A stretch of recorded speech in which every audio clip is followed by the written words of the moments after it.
Eu sou a monja Zen Chu, mas meu nome leigo era Diana, sou da Venezuela, e sou uma monja zen budista com muita fé. Meu nome Zen Chu significa Zen, de Zazen, meditação, Chu, de fidelidade, lealdade ao Zen. Tudo bem quando tudo está bem, né? A gente consegue administrar emoções e coisas e levar a vida, mas de repente a morte se torna uma coisa mais presente, incontornável, e é devastador para muita gente, né? Porque é muito fácil filosofar em relação à morte dos outros, mas a própria limitação é muito desconcertante, né? Como é que o budismo lida com a coisa da decadência e da morte? Que tudo faz parte, ou seja, como te explico? Porque ele existe, nos coloca com o dever e da responsabilidade de encontrar o sentido da alegria enquanto a gente estiver vivo. Eu vi por muitas pessoas que na hora da morte, familiares que morrem, se sentem mal. Por quê? Porque remete à sua morte e lembram que muitas vezes eles não têm vivido. O problema não é a morte, é a não vida que têm enquanto estão vivos. Isso que apavora as pessoas. Eu vou morrer, mas antes eu não vivi. E agora? É fácil a gente se reanimar quando a gente tem tempo adiante e a chance de recomeçar coisas ou de aprender coisa nova. Entretanto, eu acho que a velhice para muita gente ela é um horizonte muito curto de qualquer novo empenho, né? E isso pode ser muito deprimente, não? A ideia de que nada do que você possa começar vai se desenvolver muito ou você não vai atingir nenhuma condição melhor do que a que você tem hoje, né? Esse horizonte muito curto pode ser muito deprimente, né? O que você diria para alguém que se vê assim? Olha, eu estou com 66 anos e tenho muita consciência das minhas limitações. Claro, ou seja, quero comprar um carro, um crédito. Imagine, vai dar gargalhada e a senhora, eu quero um super Tesla. E vão rir mais, né? Monja, cobiçosa e velha, vai querer o quê? Não, claro que as limitações do tempo, mas sempre tivemos essas limitações. O fato de você ter alguma consciência de que o tempo é verdade. Não sei se é menor, eu acho que então, eu estou adaptando os projetos para que eles caibam completamente no tempo que eu tenho. Eu acho que a sabedoria é essa. Quando a coisa da decrepitude, quando vem acompanhada de dor, de privação, às vezes privação de mobilidade, Sim. Por exemplo, né? Que caminhos a gente pode percorrer mentalmente para encontrar sentido numa vida tão privada de mobilidade, às vezes privada de audição, de visão, né? A decadência física ela é muito dura, né? Fora do campo teórico. Quando a gente está limitado é muito difícil, né? Mas eu te digo, sempre temos limitações, que não percebemos, as negamos. Só que há limitações que são já muito mais escancaradas, muito mais evidentes. Mas quando... Eu acho que esse é um processo que cada um de nós só pode saber como vai enfrentar se chegar para você. O budismo fala que resignação não, que tudo tem começo, meio e fim. E nada é fixo nem permanente, por enquanto, e por isso mesmo nem a saúde, nem a juventude. Mas existe uma coisa, enquanto você pode estar sem visão, sem audição, você está vivo. Eu me lembro que uma vez eu fui fazer um curso numa palestra, estavam fechando um curso de tanatologia. Eu perguntei, o curso tem muitos médicos? E a moça disse, não, o médico não quer. Por quê? Porque se sentem derrotados, porque a morte... Eu digo, como é que é o negócio? Ou seja, primeiro que o médico não vai lutar contra a morte, é soberba, né? E em segundo lugar, eles fizeram, porque eles fizeram o voto de manter vivos os pacientes. Digo, mas eles vão curar mortos?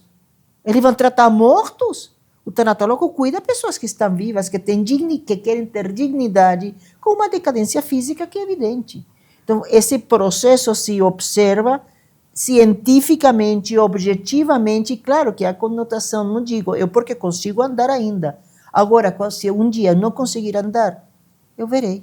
Espero ter criado causas e condições para poder levar isso mental, emocional, espiritual e financeiramente de um jeito digno. O que é dignidade? Porque, por exemplo, eu acompanhei pessoas que, por exemplo, precisam de auxílio para ir no banheiro ou coisa do tipo. O que é dignidade nesse contexto? Dignidade da pessoa que precisa agradecer com dignidade, que tem alguém que está fazendo. Isso é que estou incomodando.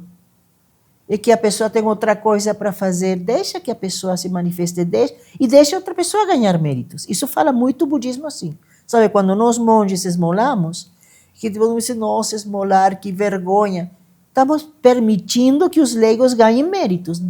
Doar faz bem para a pessoa que doa. Você cuidando da pessoa que te deu a luz, da pessoa que cuidou de você, do teu professor, do pai, do avô, do filho, do neto, você não sabe, de um amigo, você também está ganhando mérito e está aprendendo através dessa pessoa muitas coisas de você. E a outra pessoa tem que tirar esse ego de que, nossa, eu não deveria estar passando por isso. Está passando. Aceita isso e tenta levar não com alegria, com dignidade, sabe? É a vida que te toca levar. Não coloca um peso a mais, não coloca uma conotação. É que isso está ruim. Não é ruim. Quer dizer, a pessoa debilitada e que demanda ajuda, ela está dando a oportunidade de alguém se engrandecer por meio da... Claro, da doação, você está cuidando com carinho, tá? E ela está vendo, assim, não um livro, está mostrando o sofrimento humano na tua frente, porque pensamos que a outra pessoa está sofrendo. Você não está percebendo o teu sofrimento. Quando você chega e diz, nossa, e agora, né? Essa pessoa que era bonita, gorda, andava, está a 30 quilos. E teu sofrimento? Compaixão não só com o sofrimento da outra pessoa, com o teu. Chega um momento que você vê que não existe o sofrimento dele, existe o sofrimento. Não vamos colocar nada em cima disso. O sofrimento existe. Por quê? Temos apego a um corpo que foi, ao que gostaríamos, uma revolta contra a vida, aceitando e vendo a vida como está nesse momento, é que você consegue lidar com esse sofrimento e, quem sabe, transcendê-lo. Quer dizer, o sofrimento, você pode ter dificuldades físicas e decadência física e tal, e isso não ser um sofrimento. Exatamente. Eu tenho minhas dificuldades físicas. Eu estou tentando andar e correr, vou te contar como estão meus joelhos agora, né? E você não sofre por isso? Não, faz parte. Tenho dor, claro, mas tenho 66 anos, vou esperar o quê? Faz parte. Como é que faz para pensar assim? Eu não penso, ele me lembra. Eu não tenho nem que pensar. Mas para dar a volta nesse ciclo da frustração, tristeza, sofrimento. Estou tão grata de ter 66 Mas você nasceu assim ou você aprendeu a fazer assim? Olha, eu fui um otimista de vida, eu acho. Eu sou uma pessoa muito realista, mas muito otimista. Eu sempre tento encontrar, porque nada tem um ângulo só. Vou te contar, tinha uma amiga minha que ela se perdeu. Anda essas loucas que andam por aí sem celular, por aqui em São Paulo. Se perdeu, claro. Logicamente, o celular não pegava, desesperada, típico de novela, sabe, filme de Hitchcock. Caiu touro, o barro, ela caiu, escorregou e conseguiu uma senhora japonesinha numa casinha aí que socorreu. Aqui pega, posso ligar para meu filho? Pode. E ela estava vendo essa paisagem maravilhosa, os passarinhos. Eu que estava vendo que estava sob um teto sem chuva, né? Estava tudo muito bonito e de repente sentou assim e viu que tinha uns prédios na frente. E minha amiga falou para ela, nossa, que lugar tão bonito, pena que tem esses prédios aí na frente, né? Que atrapalham tudo, né? E a japonesinha que estava sentada do lado disse, mas eu sempre tenho esta opção. Fez assim e olhou para as arvorezinhas que estavam do lado. É isso, você não tem que focar. Existe a dor? Sim, existe uma decadência física também, mas existe também um trabalho da mente, um saber apreciar por causa da dor os momentos em que não há dor. Entende? Ou que você transcende essa dor e aprende a conviver com uma dor que nem sempre está igual. Então faz parte do processo, não é um assunto que você diga de repente estou saudável e de repente... Não, é um processo, e você acompanhando esse processo, sendo esse processo, não lutando contra ele, é que você consegue ver também muita coisa boa, inclusive na dor. Talvez seja uma questão de caráter, de perfil psicológico, ou seja, quem na velhice é muito frustrado e sofre muito com a sua condição, provavelmente na juventude também sofria da mesma forma porque estava engordando ou porque não tinha a aparência que gostaria. Você acha que é uma forma de passar pela vida? Sabe uma coisa bem importante, João? Cada quem é cada quem. Mas eu acho que pessoas que se surpreendem com a velhice, né, com a decadência, de repente, em que mundo viviam eles? Porque eu não tinha 23 e de repente fui escovar os dentes e amanheci com 66. Isso não é velhice, isso é um horror. Né? Você esteve em coma quantos anos? 43 anos em coma. E aí que acontece? Que as pessoas estão em coma, estão dormindo, estão nesse universo paralelo. Estão na Maioneselândia, que eu falo. O que é a Maioneselândia? Maioneselândia é aquele universo onde a mente, sabe, onde nada, ou seja, nada acontece. O tempo, como esse filme da marmota, sabe, que é sempre igual, todo tempo, mais ou menos, que você fica naquele lugar, mas por alguma circunstância da vida, um trovão, uma doença, ou de repente amigos contando parabéns para você, e você vê 66 anos. E você, o que aconteceu? Maioneselândia é esse lugar, esse estado de coma, em onde todos gostaríamos de viver, né? Onde nada dói, onde o tempo para, onde eu controlo absolutamente tudo, mas não tem como, e a realidade se te chama em um momento da vida. Como eu tenho 23 anos, tenho 20, aquele espírito de repente, nossa, o que aconteceu? Você volta, acorda e diz, onde eu estive? Acho que a perda do controle é um grande motivador do sofrimento. A consciência de que você não tem controle. Claro, vai se torna mais evidente na decadência física, não? Não, você convive. É aprender a dosar aquilo que você tem. Controlar o quê? A gente não controla. Olha, são umas coisas, quando eu entendi que eu não controlo nada, nem meus pensamentos, eu percebo os meus pensamentos e tento não ser dominada. Mas isso requer uma prática constante. Mas de controlar, eu não vou pensar mais em gato, só falar isso. Miau, miau, miau, miau. Não é? Então isso não é controlar, é ver que as coisas estão se modificando e que você às vezes tem um pouquinho mais de... Pode segurar com um pouquinho mais de força, mas outras vezes simplesmente não dá. Aprender a caminhar de outro jeito, enxergar de outro jeito, comer de outro jeito. E você vê como teus pensamentos também estão se modificando. É a aceitação, né? É fazer parte disso. Eu sou a principal atriz, eu sou a escritora, fotógrafa, roteirista, de tudo deste acontecimento que é minha vida. Eu não sou atriz convidada, sabe? Não sou extra, que chega para cuspir a bala e saiu. Ele não está nem aí, se surpreende com o cenário, com as coisas, porque não faz parte.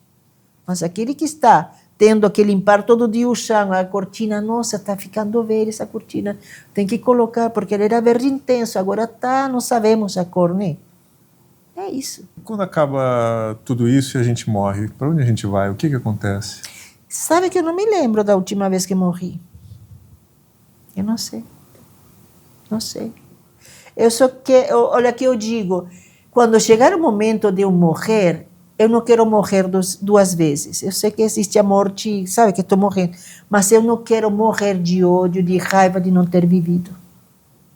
Eu não quero que na hora da minha morte apareça essa frase que vai me matar 3 vezes. E se eu?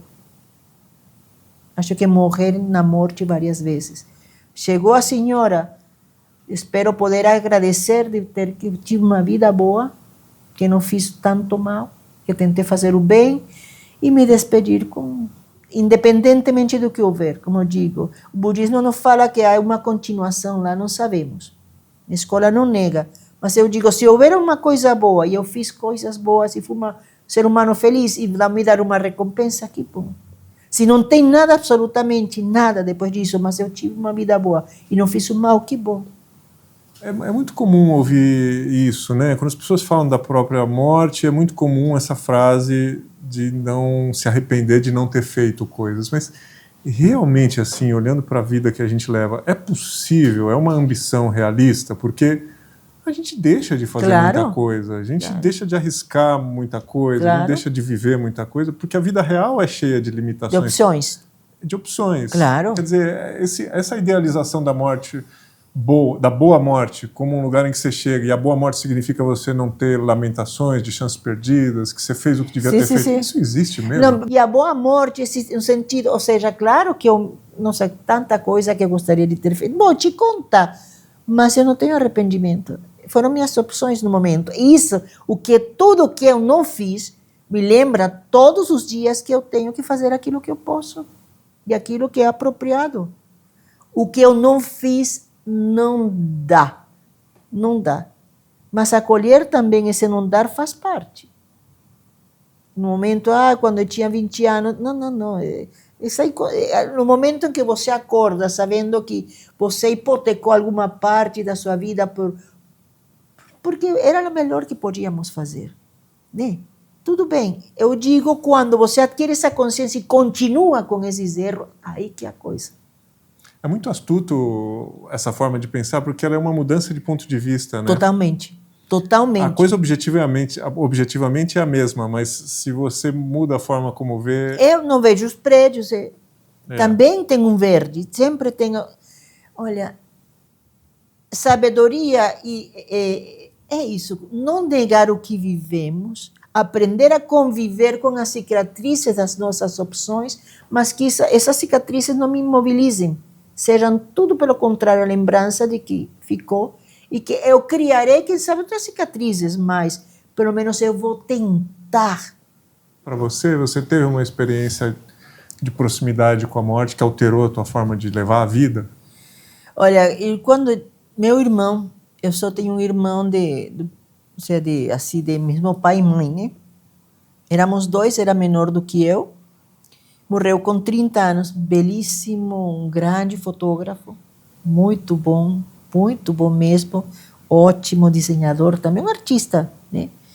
Morreu com 30 anos.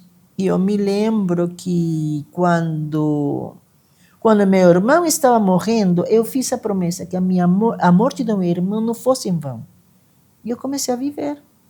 Voltei do funeral morta e que preparei uma boa comida. Continuei tentando dar sentido, porque a morte dele, todo o que ele passou, a separação, meu sofrimento não fosse em vão. Não foi negar o sofrimento, não foi negar a morte dele, dar um sentido a isso. Como? Na vida. Isso me modificou muito. Influenciou na tua decisão de ser religiosa, de ter uma vida monástica? De jeito nenhum, não. Isso foi muitos anos atrás. Muitos anos atrás. A gente não tem que ter um hábito por perto para você ter essas... A morte não tem religião. A morte é morte, a dor é dor. O medo, agora, como faz a gente para conviver com isso?